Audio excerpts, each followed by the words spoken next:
siamo in attesa del gommone di Sasinara 4x4 per andare a fare una gita, un'escursione all'isola dell'Asinara, che dovrebbe essere quella. Stiamo attendendo.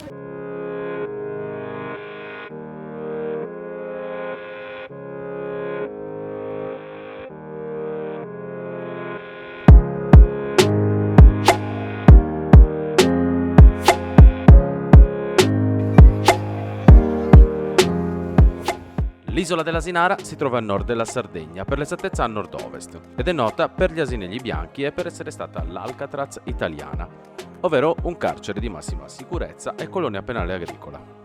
Oggi l'Asinara è un parco nazionale presso il quale è possibile fare delle escursioni guidate o visitarla in maniera autonoma scegliendo tra gli operatori autorizzati e tra le varie modalità di spostamento. Sono infatti diverse le compagnie turistiche autorizzate a svolgere attività sull'isola, la cui unica strada cementata, lunga 25 km circa, parte da Fornelli, nella zona meridionale dell'isola, per arrivare a Cala d'Oliva, e lungo la quale è possibile incontrare la storia di questo paradiso naturale. Si può scegliere di visitarla in bicicletta, in auto elettrica, in trenino o in fuoristrada, così come abbiamo fatto noi. Abbiamo scelto un'escursione serale in fuoristrada, anche per evitare le ore più calde con i bambini. Abbiamo raggiunto l'isola da Stintino, dove Veronica di Asinara 4x4 ci ha accolto sul gommone e portati a destinazione. Da Porto Torres sono attive alcune corse giornaliere in traghetto per chi volesse visitare l'isola e il parco in autonomia, magari noleggiando una bici o un'auto elettrica o col trenino. Sull'isola non è possibile portare animali domestici e per quanto riguarda le escursioni organizzate, come dicevamo, c'è davvero l'imbarazzo della scelta. A tal proposito vi lasciamo un po' di link in descrizione. Alice, la nostra guida, è stata gentilissima e preparatissima nel raccontarci la storia del posto e nell'aiutare noi e i bambini a scovare gli animali che è possibile incontrare e che vivono liberi nella natura. L'esperienza di visita dura diverse ore, per cui vi consigliamo di portare qualcosa da mangiare, soprattutto per i bambini, e sicuramente dell'acqua.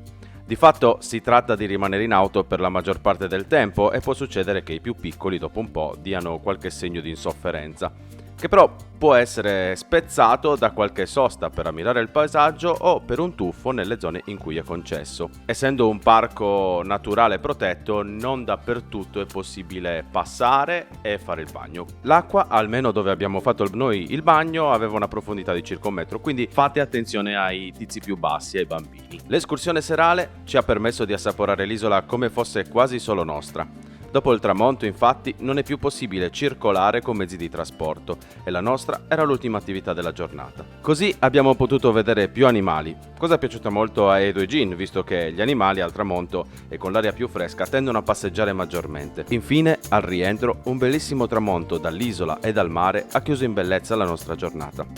L'unica pecca, se così vogliamo chiamarla, è stata non aver potuto visitare la zona del carcere aperta al pubblico, in quanto già chiusa a quell'ora. Con Edo e Gin ci siamo divertiti a contare gli asinelli, di cui però è impossibile tenere il conto, a vedere le caprette che correvano via appena ci avvicinavamo, e in particolare ad Edo è stato molto particolare spiegargli come una volta in quegli edifici che trovavamo lungo la strada vi furono rinchiusi uomini rei di qualche crimine. A fine giornata ci siamo però dovuti un po' inventare qualche diversivo per tenerli buoni, visto che erano un po' stremati e faticavano a tenere la calma. La strada, dopo aver passato Cala Reale, in cui oltre alla stazione marittima di Quarantena si trova il Palazzo Reale, oggi sede dell'ente parco nonché edificio di maggior pregio presente sull'isola, finisce a Cala d'Oliva, che ospita il paesino omonimo fondato da pescatori liguri, per la precisione di Camogli, dopo aver ospitato negli anni secondini, personale carcerario e addirittura Falcone e Borsellino. Oggi è sede dell'ostello, di un bed and breakfast, della caserma dei carabinieri e delle poche altre attività commerciali.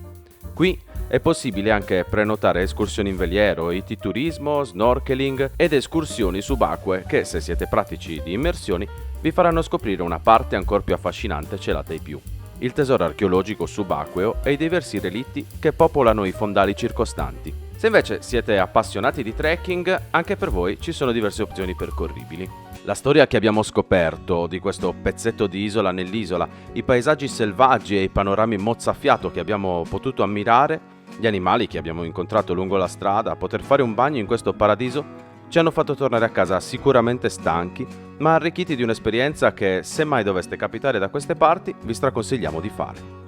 Vi lasciamo in descrizione tutti i riferimenti di Asinara 4x4 con cui noi abbiamo fatto l'escursione e tutti gli altri riferimenti che possono tornare utili per altre attività di escursione o altre informazioni sull'isola dell'Asinara.